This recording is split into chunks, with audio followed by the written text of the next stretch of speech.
Sir ഇപ്പോൾ ആകെ പറയുന്നത് എന്താണ്? മുഖ്യമന്ത്രിയുടെ ധാർഷ്ട്യം. എന്താണ് സർ മുഖ്യമന്ത്രിയുടെ ധാർഷ്ട്യം? ഈ തെരഞ്ഞെടുപ്പിന്റെ പരാജയ കാരണമായി ചൂണ്ടിക്കാണുന്ന ധാർഷ്ട്യമാണ് സർ. ആ മുഖ്യമന്ത്രിയുടെ ആ ധാർഷ്ട്യത്തിന്റെ ഭാഗമായാണ് ഈ കാര്യങ്ങൾ മുഴുവൻ ഈ നാട്ടിൽ നടന്നത് സർ. ലക്ഷക്കണക്കിന് ആളുകൾ മരണപ്പെടുമായിരുന്ന കൊറോണയിൽ നിന്ന് ഈ കേരളത്തിലെ ലക്ഷോപലക്ഷം വരുന്ന ജനങ്ങളെ രക്ഷപ്പെടുത്തിയെടുത്തത് ആ മുഖ്യമന്ത്രിയുടെ ധാർഷ്ട്യമാണ് സർ. വീടില്ലാത്ത ഈ ജനങ്ങൾക്ക് 4 ലക്ഷം വീട് കൊടുത്തത് പിണറായിയുടെ ധാർഷ്ട്യമാണ് സർ. ആ ധാർഷ്ട്യം ഞങ്ങൾ തുടരും സർ.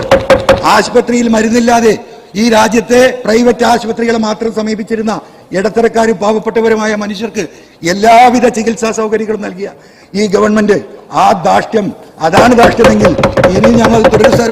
ഇവിടെ വിദ്യാഭ്യാസ മേഖലയിൽ ഞങ്ങൾ പുതിയ ബാച്ച് അനുവദിക്കും സർ. ഞങ്ങൾ ഇനിയും ഒരുപാട് സ്കൂളുകൾ ആരംഭിക്കും സർ. ഉന്നത വിദ്യാഭ്യാസം ഞങ്ങൾ ഉയർത്തിക്കൊണ്ടുവരും സർ. ഇവിടുത്തെ സാധാരണക്കാരായ ആളുകൾക്ക് എന്തെല്ലാം ചെയ്യാൻ സാധിക്കുമോ അതാണ് പിണറായിയുടെ ധാർഷ്ട്യമെങ്കിൽ ആ ധാർഷ്ട്യം ഞങ്ങൾ തുടരും സർ. ഞങ്ങൾ ഒരു പക്ഷേ ഇനിയും നിങ്ങൾക്ക് തോൽപ്പിക്കാൻ കഴിഞ്ഞേക്കും, പക്ഷേ ഞങ്ങൾ നിലപാടിൽ നിന്ന് മാറുന്ന പ്രശ്നമില്ല.